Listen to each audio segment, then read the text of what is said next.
Menurut dokumen rasmi Garisan Panduan Perancangan Pelan Malaysia, tujuan utama inisiatif penggunaan kereta elektronik EV di Malaysia sepatutnya selari dengan pelan hala tuju mobiliti rendah karbon. Namun tuan-tuan dan puan-puan, realitinya hari ini beberapa inisiatif tidak selari dengan hala tuju mobiliti rendah karbon. Terus dengan itu, di proksi kerajaan hari ini membentangkan Dewan ini menyanggah inisiatif penggunaan kereta elektronik di Malaysia. Assalamualaikum warahmatullahi wabarakatuh. Sebelum kita menelusuri lebih mendalam usul kita hari ini, adalah lebih baik sekiranya saya mendefinisikan satu persatu tuan-tuan dan puan-puan. Menyanggah tuan-tuan dan puan-puan memaksudkan membantah, menyangkal atau menentang sesuatu kenyataan, pendapat atau keputusan. Dalam konteks usul kita warga dewan, kerajaan tidak bersetuju dengan beberapa pelaksanaan dan penerusan inisiatif Malaysia untuk memperluaskan penggunaan kereta elektrik. Inisiatif penggunaan kereta elektronik di Malaysia bermaksud segala bentuk dasar, program atau langkah kerajaan yang bertujuan mempercepatkan peralihan daripada kenderaan elektronik sepenuhnya.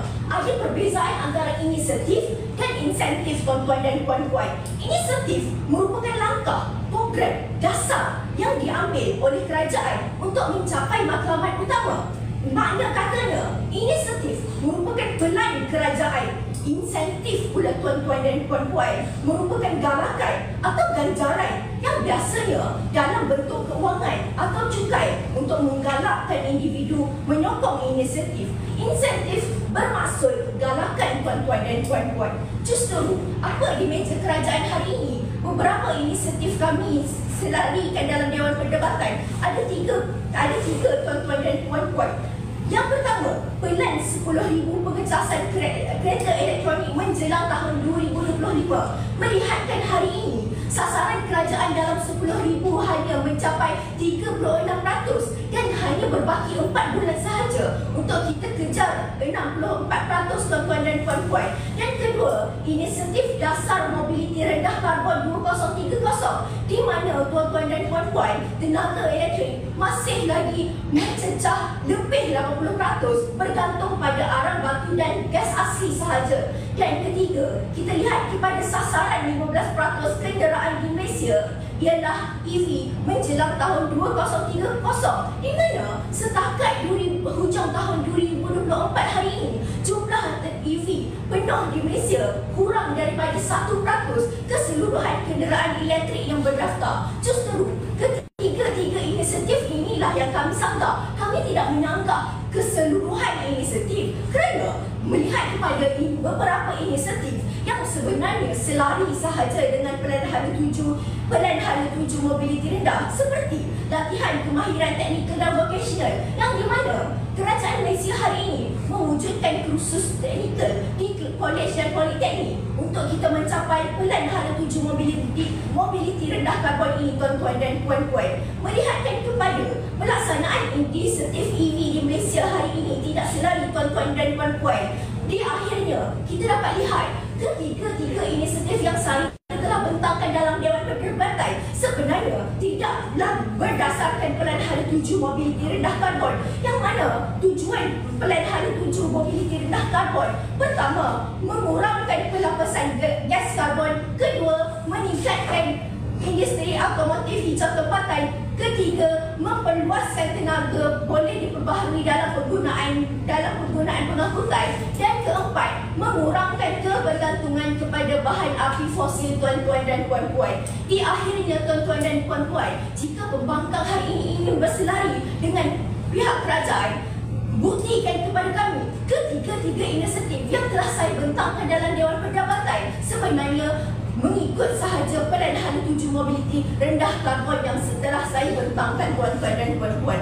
Kita bergerak terus kepada puncak sulung di meja kerajaan, melihatkan kepada pelaksanaan inisiatif penggunaan kereta elektronik di Malaysia ini tidak selari, di mana infrastruktur pengecasan yang tidak matang dan tidak inklusif tuan-tuan dan puan-puan. Isunya hari ini tuan-tuan dan puan-puan, rantaian pengecasan EV di Malaysia masih jauh ketinggalan dari segi liputan dan keupayaan, terutamanya di kawasan luar bandar, tuan-tuan dan puan-puan. Kata menurut laporan elektronik Vehicle Charging Infrastructure Roadmap 2024, sasaran 10,000 pengecasan menjelang 2025 ini hanya mencapai 2,000 unit setakat hujung 2024 dan hanya tertumpu di Lembah Kelang, tuan-tuan dan puan-puan, di mana inilah permasalahan yang tidak mengikut kepada Pelan Hala Tuju Mobiliti Rendah Karbon, di mana tuan-tuan dan puan-puan, jumlah stesen 2,000 yang saya nyatakan hari ini tidak ditumbuhkan di seluruh negara, hanya tertumpu di Lembah Kelang semata-mata. Padahal dalam Pelan Hala Tuju Mobiliti Rendah Karbon, kita nak memperluaskan tenaga yang diperbaharui ke seluruh Malaysia, tuan-tuan dan puan-puan.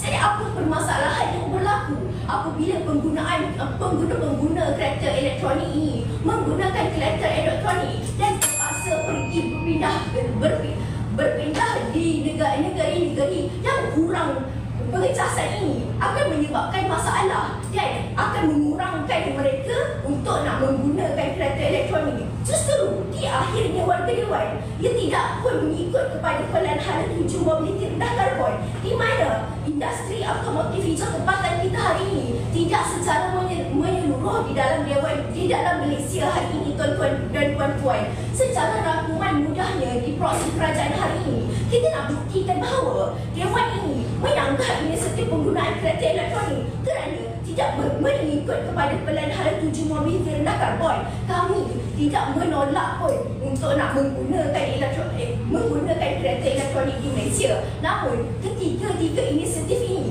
tidak mengikut pun Pelan Hala Tuju Mobiliti Rendah Karbon. Sedangkan tuan-tuan dan puan-puan, inisiatif ini sepatutnya selaras dengan Pelan Hala Tuju Mobiliti Rendah Karbon. Sekian, mohon mengusul. Terima kasih Mbak Menteri. Sekarang saya silakan Ibu Wakaf untuk berikan catatan.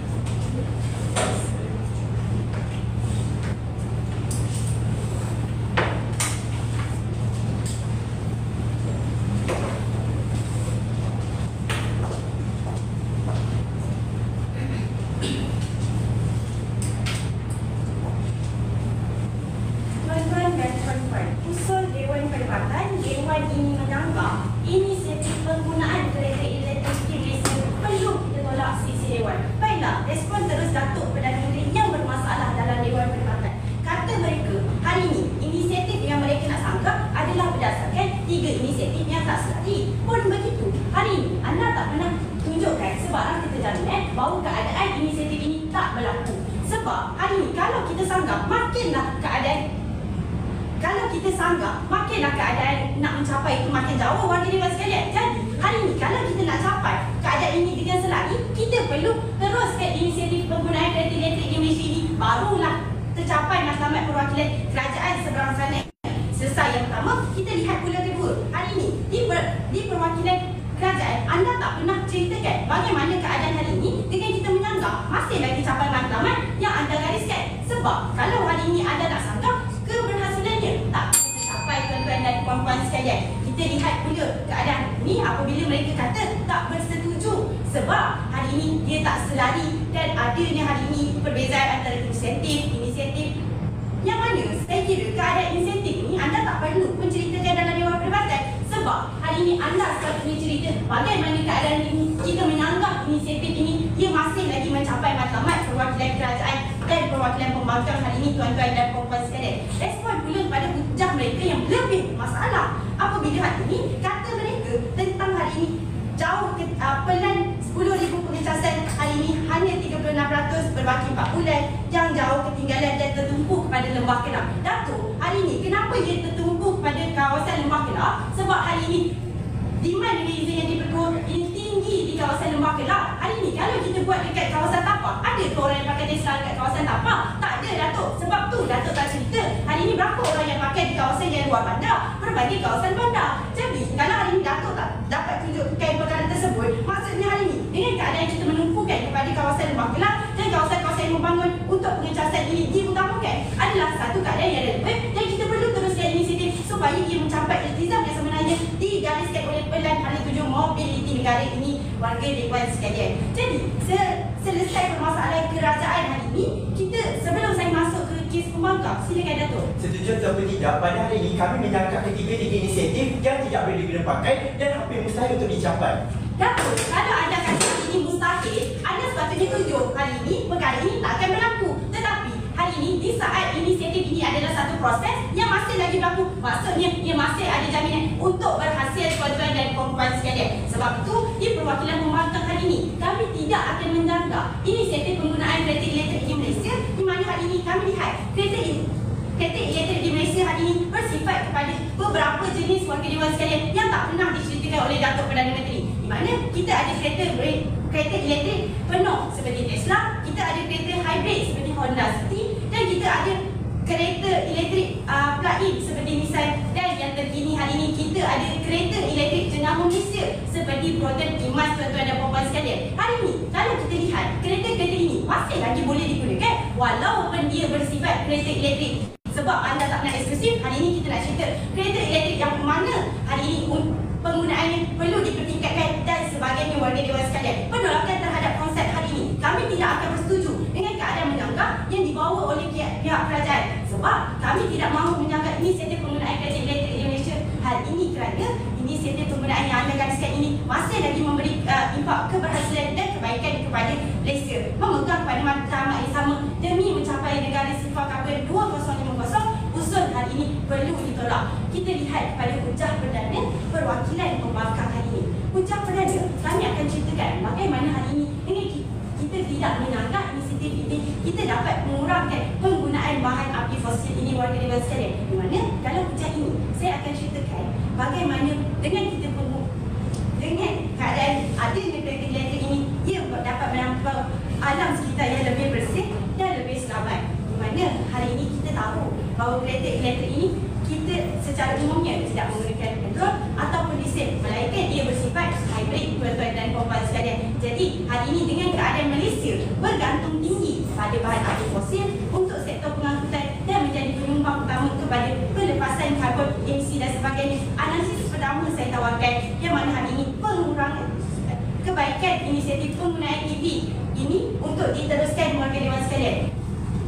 Di mana terdapat pengurangan terhadap pelepasan karbon yang mana ia lebih baik untuk alam sekitar dan kawalan pencemaran, yang mana kita sedia maklum bahawa hari ini kita hayat penuh kereta EV ini adalah 50% lebih rendah daripada lebih tinggi daripada kereta biasa, di mana hari ini ia menawarkan penggunaan pengeluaran karbon yang lebih rendah, tuan-tuan dan puan-puan sekalian. Analisis kedua, kenapa hari ini kita tak perlu sanggah kereta elektrik ini, inisiatif kereta elektrik yang Datuk Perdana Menteri katakan ini? Sebab kenderaan hari ini berasaskan kepada petrol dan diesel. Jadi hari ini tak sesuai lah kalau hari ini disebabkan kita kurang tempat pengecasan yang akan ada masa 4 bulan untuk dihasilkan di dalam seperti yang digariskan.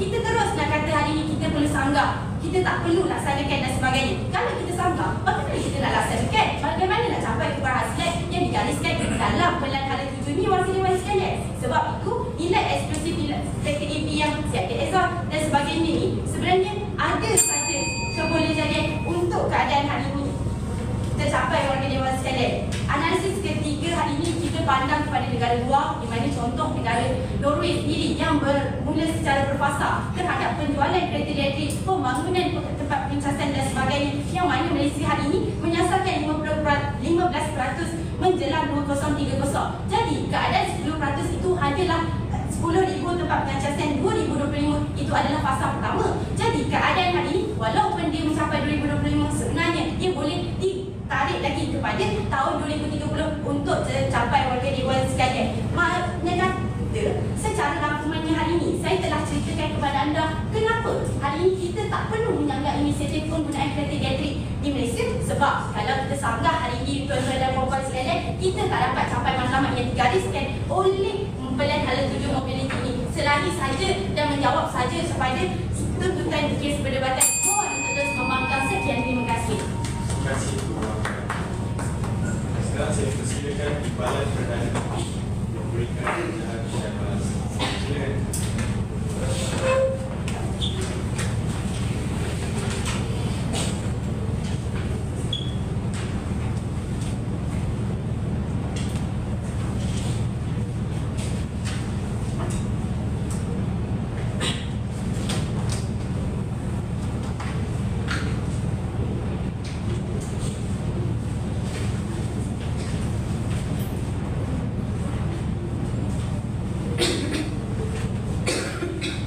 Menteri Pertua, selaku rakyat yang tidak ingin mengabaikan keseluruhan dasar pada hari ini, maka hadir saya yang kedua pada hari ini bersetuju dengan pihak kerajaan, iaitu Dewan ini ingin menganggap inisiatif penggunaan kereta elektrik di Malaysia melihatkan kepada pelaksanaan inisiatif EV di Malaysia ini tidak selari tuan-tuan dan puan-puan. Pertama sekali, lihat, saya akan jernihkan keadaan di dua perdebatan kita kerana matlamat yang ingin dicapai pada ini cukup mudah. Kita ingin berlandaskan kepada pelan hala tuju mobiliti rendah karbon. Yang pertama, kita ingin mengurangkan pelepasan gas karbon. Yang kedua, kita akan meningkatkan industri otomotif hijau tempatan.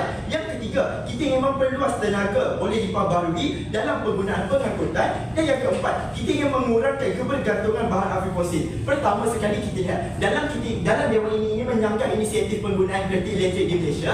Kita pada hari ini ingin menyanggah beberapa inisiatif yang tidak dapat diguna pakai dan tidak selari dengan pelan hala tuju mobiliti rendah karbon ini, tuan-tuan dan puan-puan. Namun, masalah di perwakilan pembangkang pada ini menyatakan kepada kita seolah-olah pihak kerajaan pada ini ingin menyanggah penggunaan kereta elektrik, tuan-tuan dan puan-puan. Kita lihat saja konsep yang mereka bawakan pada hari ini. Yang pertama, mereka kata ingin capai kosong karbon, tuan-tuan dan puan-puan. Namun, bagaimana kita ingin mencapai kosong karbon ini jikalau pada hari ini pun grid penggunaan elektrik pun masih bergantung kepada bahan api fosil semata-mata, tuan-tuan dan puan-puan. Namun, itu yang pertama. Yang kedua pula pada hari ini, hujah mereka katakan pada hari ini dengan adanya EV ini kita dapat mengurangkan bahan api fosil. Tuan-tuan dan puan-puan, memang saya tidak nafikan pada hari ini dengan penggunaan kereta elektrik di Malaysia ini kita dapat mengurangkan penggunaan karbon di Malaysia ini sendiri. Namun tuan-tuan dan puan-puan, usul pada hari ini untuk kita sanggah inisiatif penggunaan kereta elektrik, bukan kita ingin menyanggah penggunaan kereta elektrik itu sendiri.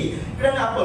Kita lihat, dalam kita ingin menyanggah inisiatif penggunaan kereta elektrik di Malaysia ini, kita hanya menyanggah tiga dasar kerajaan yang tidak mampu untuk kita capai pada hari ini, tuan-tuan dan puan-puan. Yang pertama, kita ingin sanggah pelan 10,000 pengecasan kereta elektrik menjelang tahun 2025. Berbagi 4 bulan sahaja pada tahun 2025 ini, kita tidak mampu untuk capai pelan 10,000 pengecasan. Kerana apa? Setakat tahun ini pun hanya 2,000 lebih sahaja pengecasan yang dapat dilakukan. Mereka kata pada hari ini, adakah pihak pembangkang ingin terus membazirkan masa dan wang kita untuk kita terus melaksanakan pelan ini. Yang kedua pula, dalam dasar mobiliti rendah karbon 2030 tidak mampu untuk kita capai. Kerana akan saya ceritakan dalam sesi penghujahan yang kedua, akan saya tunjukkan bahawasanya pada hari ini penggunaan bahan api fosil masih tinggi, tuan-tuan dan puan-puan. Dan yang ketiga, dalam sasaran 15% kenderaan di Malaysia ialah EV menjelang 2030 juga tidak mampu kita capai. Kerana apa, tuan-tuan dan puan-puan? Kita lihat saja pada masa kini pun hanya 2% sahaja penggunaan kereta elektrik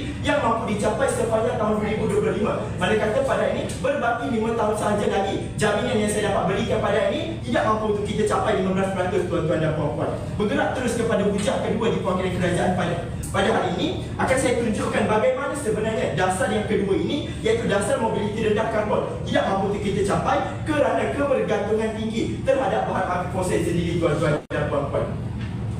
Warga Dewan, kita lihat masalah yang timbul dalam inisiatif penggunaan kereta elektrik di Malaysia ini gagal untuk memberi impak kepada alam sekitar kita kerana proses pengecasan masih menghasilkan pelepasan karbon yang tinggi, tuan-tuan dan puan-puan. Puncanya ialah kerana grid elektrik, iaitu rangkaian besar sistem tenaga yang menyambungkan logis serta jana kuasa kepada pengguna, contohnya kepada rumah dan juga kilang, termasuklah sistem pengecasan sendiri, tuan-tuan dan puan-puan. Grid elektrik negara sekarang masih bergantung besar kepada arang batu, iaitu lebih 40% dan gas asli lebih 35%, tuan-tuan dan puan-puan. Ini bermakna tenaga yang digunakan untuk mengecas EV ini bukanlah dari sumber bersih, sebaliknya dari bahan api fosil semata-mata, tuan-tuan dan puan-puan. Saya tidak bercakap kosong.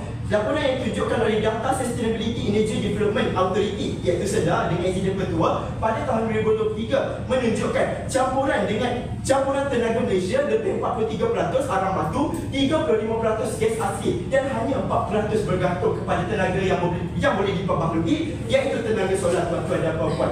Bukan itu sahaja, kajian daripada International Council on Clean Transportation ICCT menunjukkan EV di negara yang gridnya berasaskan arang batu boleh menghasilkan pelepasan karbon seumur hayat setara atau lebih tinggi daripada bahan petrokimia, bahan api, tuan-tuan dan puan-puan. Kesan yang kita dapat pada hari ini, penggunaan EV secara besar-besaran tanpa transisi grid kepada tenaga yang boleh diperbarui, umpama mencurah air ke dalam keladi semata-mata, tuan-tuan dan puan-puan. Kerana apa? Dalam kita ingin menggunakan kereta elektrik nasional pada hari ini, kita ingin mengurangkan dan mengembalikan alokasi kita supaya lebih baik. Namun dengan adanya grid elektrik ini, saya yakin dan percaya kita tidak mampu tercapai, tuan-tuan dan puan-puan. Itu yang kedua. Hujah yang ketiga dibawakan oleh pihak kerajaan pada hari ini melandaskan sasaran 15% kenderaan di Malaysia ialah EV menjelang 2030. Kita tidak mampu capai pada hari ini kerana masalah yang timbul sekarang ialah pelaksanaan penggunaan kereta elektrik secara agresif ini akan menyebabkan kewangan pengguna maupun kerajaan sendiri, mengancam daya saing industri otomotif tempatan, tuan-tuan dan puan-puan. Puncanya, teknologi EV sekarang masih mahal untuk dihasilkan dan diimport, dan Malaysia juga belum mempunyai rantaian bekalan bateri ataupun kilang komponen yang berskala besar. Kita lihat harga purata kereta elektrik pada hari ini bercecah 150,000 sehingga 200,000, manakala harga purata kereta tempatan yang berpetrol lebih kurang 40,000 sehingga 80,000 sahaja, tuan-tuan dan puan-puan. Bagaimana pada hari ini kita ingin capai untuk penggunaan kereta elektrik lebih 15% menjelang tahun 2030 kalau pada hari ini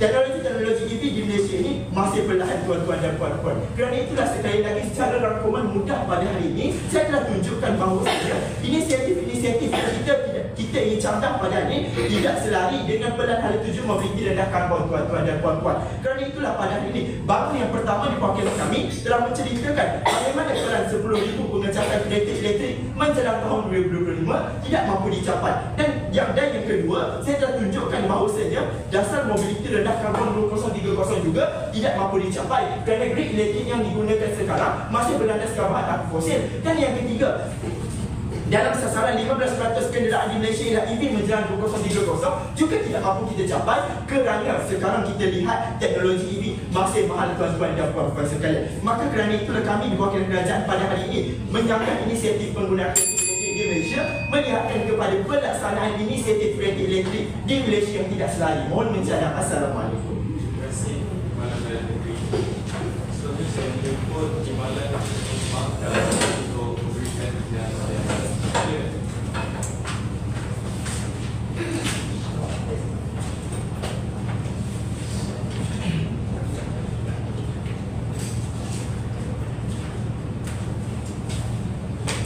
Bismillahirrahmanirrahim. Assalamualaikum warahmatullahi wabarakatuh. Barisan kerajaan, pembangkang tidak lupa juga barisan hakim yang arif lagi bijaksana. Sebelum saya masuk terhadap biasa saya, ini saya cerahkan Dewan yang pasti sudah malam dan terumam-ambing dengan hujah pihak kerajaan yang coba cantik. Yang pertama, kerajaan menyatakan bahawa mereka menambah inisiatif penggunaan kereta elektrik di Malaysia ini kerana ianya tidak menepati belum memiliki rendah karbon, iaitu melalui dasar program dan polisi. Tetapi mereka langsung tidak menyatakan apa program itu, apa dasarnya, apa polisinya. Mereka tidak ingin sokong tersebut. Seterusnya, bagi pihak pembangkang pula, kami tidak menambah inisiatif penggunaan kereta elektrik di Malaysia ini.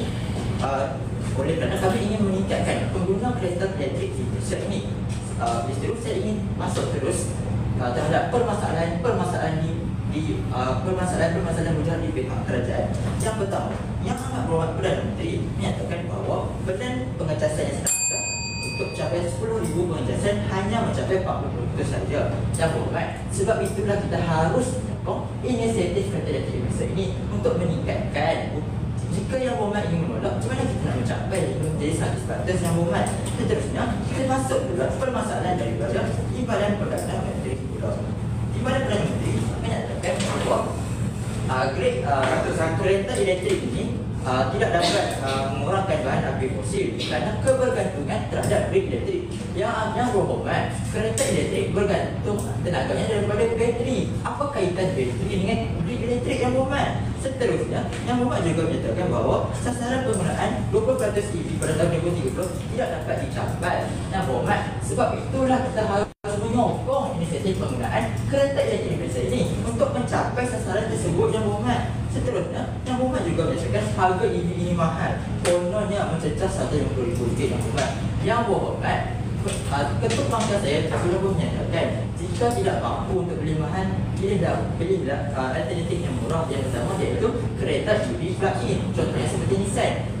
Jika berkemampuan sedikit, gunakan kereta EV hybrid, iaitu Honda City. Dan jika berkemampuan pula untuk belanjakan dengan lebih lagi, boleh beli kereta Tesla, iaitu kereta EV secara penuh yang agak mahal bagi saya. Jadi jika tak mampu, boleh guna kereta EV secara plug-in dahulu.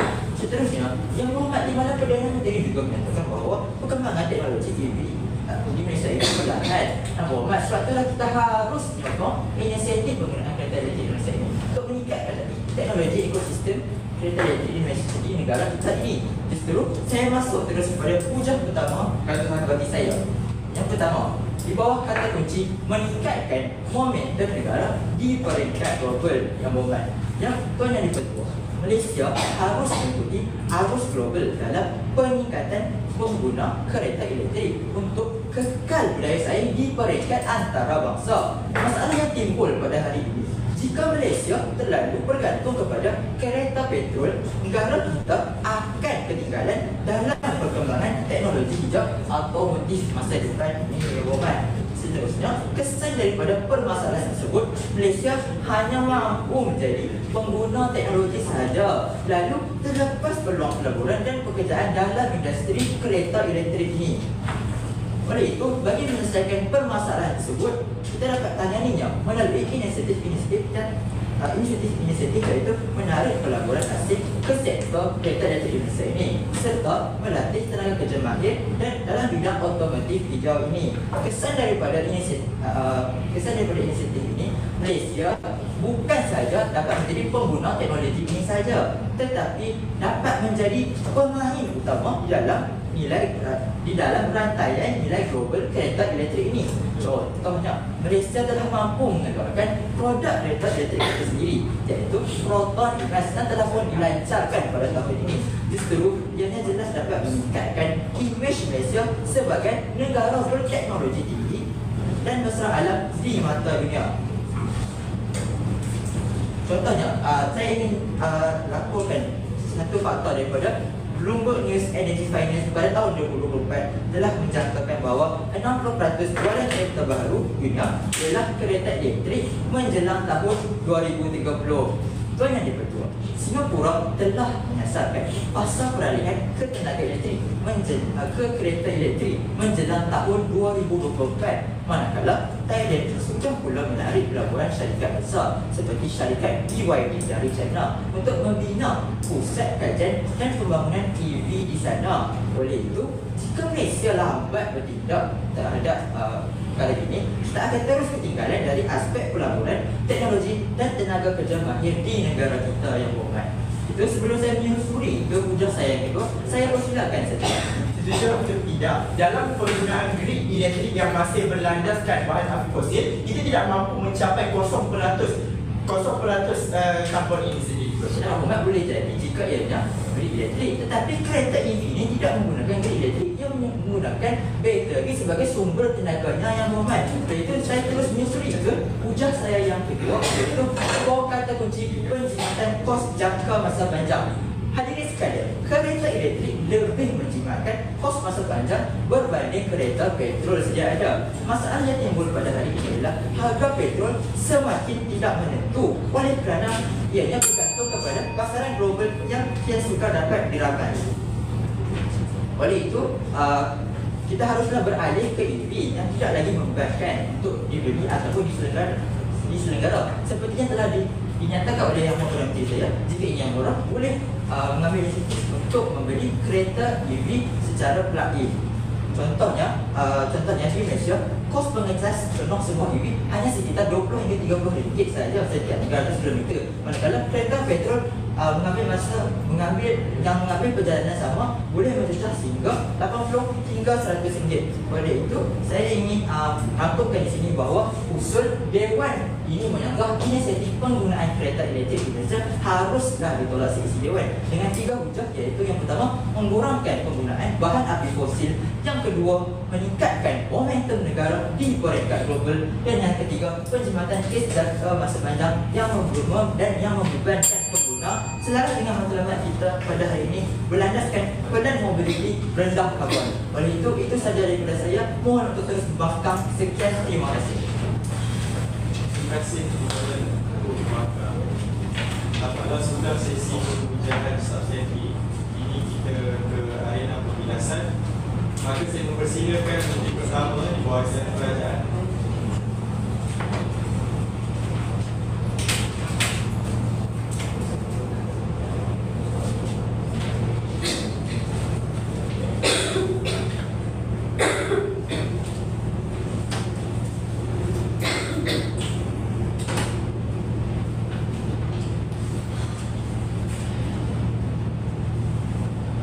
Hadirin dan hadirat sekalian, Dewan Perdebatan pada hari ini hangat kita lihat pada hari warga dewan sekalian. Tak kala itu banyak permasalahan yang berlaku dalam Dewan Perdebatan. Kerana apa? Usul pada hari ini kerajaan telah buka dengan baik, tapi telah dicemarkan oleh perwakilan pembangkang warga dewan sekalian. Kenapa? Dewan ini menangkap inisiatif penggunaan kereta elektrik di Malaysia warga dewan sekalian. Kami melihatnya kepada pelaksanaan inisiatif EV di Malaysia yang tidak selari warga dewan sekalian. Kenapa kami tunjukkan sedemikian? Kerana matlamat penghujungnya kami ingin tunjukkan kepada anda berdasarkan pada 7 mobiliti rendah karbon, adakah selari dengan apa yang kami tunjuk kepada hari? Ketiga-tiga yang ini dasar yang ingin kami jangka dapat tak selari dengan 7 mobiliti rendah karbon warga dewan sekalian. Sebab itu kami telah tunjukkan kepada anda kenapa kami tunjukkan bahawa adanya inisiatif dan sebagainya, supaya pihak perwakilan pembangkang pada hari memahami bagaimana pergerakan inisiatif ini warga dewan sekalian. Itu masalah pertama. Dalam permasalahan kedua, di perwakilan mereka pada hari langsung tidak mereka tunjukkan kepada kita apa yang ingin mereka capai di penghujungnya, akan tetapi hanya tunjukkan matlamat untuk kita senaraikan sifar karbon pada 2030 warga dewan sekalian.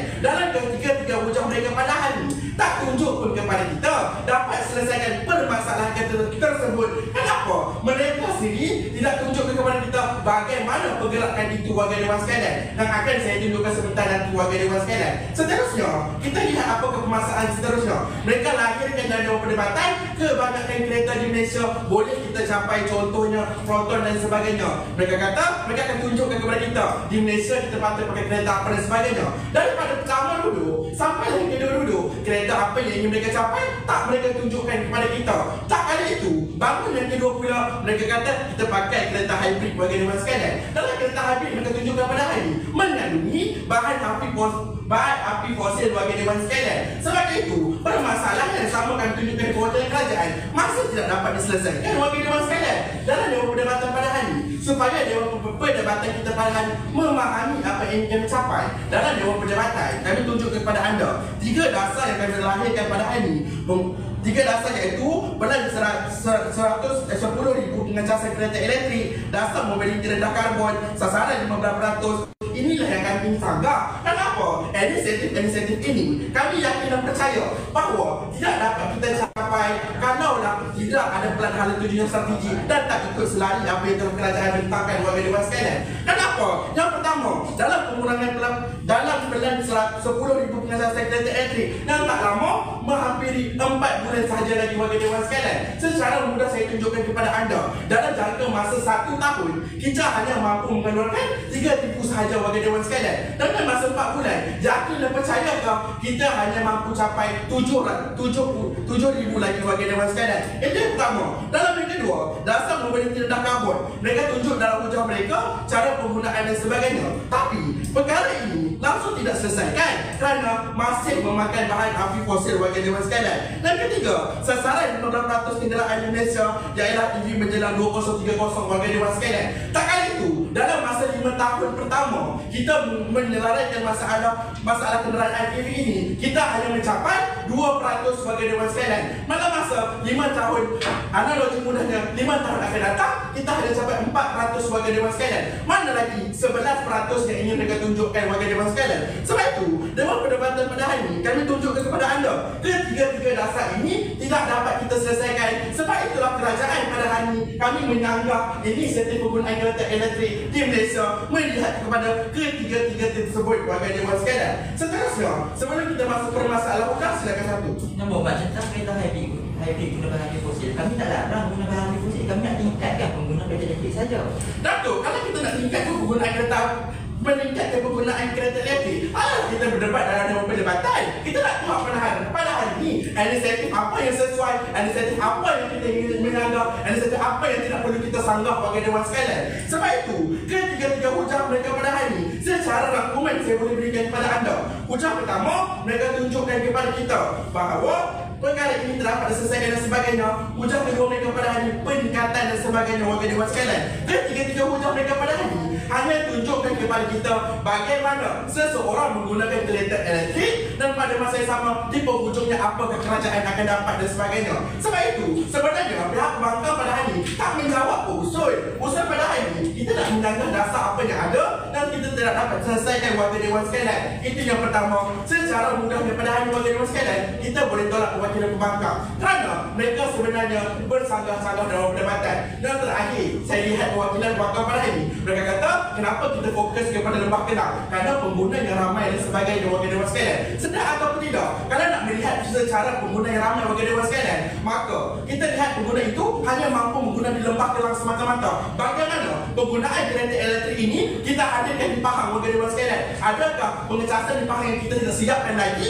dan kereta tersebut mati di situ warga dewan sekalian? Tak kali itu pengecasan yang ditingkatkan hanya di Lembah Kelang. Adakah pengguna tersebut perlu tolak kereta EV yang mereka beli mahal-mahal kembali ke Lembah Kelang untuk cas balik warga dewan sekalian? Itulah pemahaman mereka pada hari ini yang tidak boleh kita terima warga dewan sekalian. Seterusnya, mari kita bergerak di perwakilan kerajaan. Dalam perwakilan kerajaan pada hari ini, lebih tepat kita lihat dalam hujung pertama, kami tunjukkan kepada anda infrastruktur pengecasan yang tidak matang dan tidak eksklusif warga dewan sekalian. Dalam hujung kedua, kebergantungan tinggi terhadap bahan api fosil, dan yang ketiga, beban kos yang tinggi, resiko kepada industri automotif tempatan warga dewan sekalian. Secara rangkuman mudahnya, ketiga-tiga hujah pada hari ini sebenarnya menjawab usul perdebatan. Dan apa? Ketiga-tiga hujah kami pada hari ini kami tunjukkan kepada anda mengapa dasar yang kami ketiga ini tidak dapat dicapai. Hujah pertama telah menjawab masalah pengecasan. Hujah kedua telah menjawab permasalahan rendah karbon warga dewan sekalian, dan hujah ketiga kali pada hari ini menjawab sasaran 15% kenderaan di Malaysia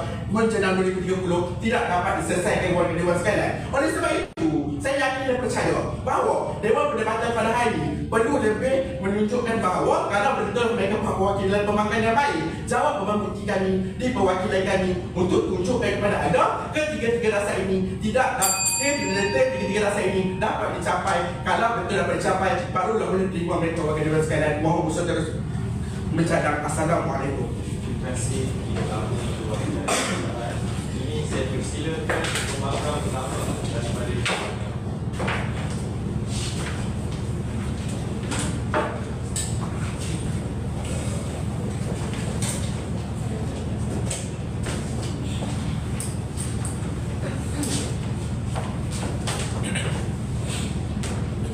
Tuan Yang Dipertua, Barisan Hakim Kerajaan Pembangkang. Hari ini usul berbunyi Dewan ini menyanggah inisiatif penggunaan kereta elektrik di Malaysia perlu kita tolak seisi Dewan. Kerana kami di pihak perwakilan pembangkang pada hari ini tidak ingin menyanggah inisiatif penggunaan kereta elektrik di Malaysia ini.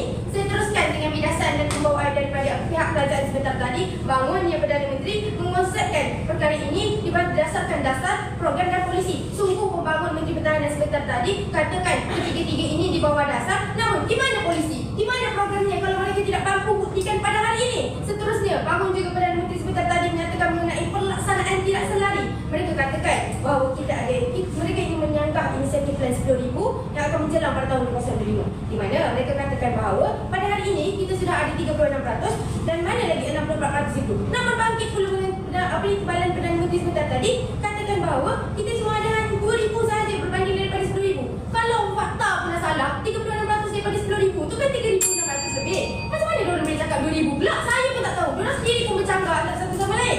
Seterusnya, mereka juga mengatakan bahawa ia hanya tertumpu di Bandar Lembah Kelang. Sebab itulah kita cakapkan mengenai permintaan yang tinggi yang berhormat. Kalau permintaannya yang tinggi di Lembah Kelang, kenapa kita nak kena buat di Pahang? Benar kita kata kita nak melakukan secara menyeluruh. Sebab itulah kita nak buat inisiatif penggunaan kereta elektrik di Malaysia ini. Kalau kita tak lakukan inisiatif penggunaan kereta elektrik di Malaysia ini, macam mana kita nak lakukan secara menyeluruh? Mereka di pihak kerajaan pun tidak lakukan, tidak bentuk kapasiti itu. Seterusnya, mereka nyatakan bahawa mereka ingin menjangka inisiatif sifat kabur pada tahun 2050. Katanya adanya penggunaan arang batu, grid elektrik yang bercampurkan dari segi bahan aktif fosil, sumber bersih dan juga arang batu, gas asli, solar. Yang berhormat katakan tadi kita ingin kurangkan kebergantungan pada aktif fosil. Maka benarlah kita kurangkan penggunaan bahan aktif fosil. Kita campurkan ketiga-tiga ini. Tidakkah ianya mengurangkan penggunaan aktif fosil?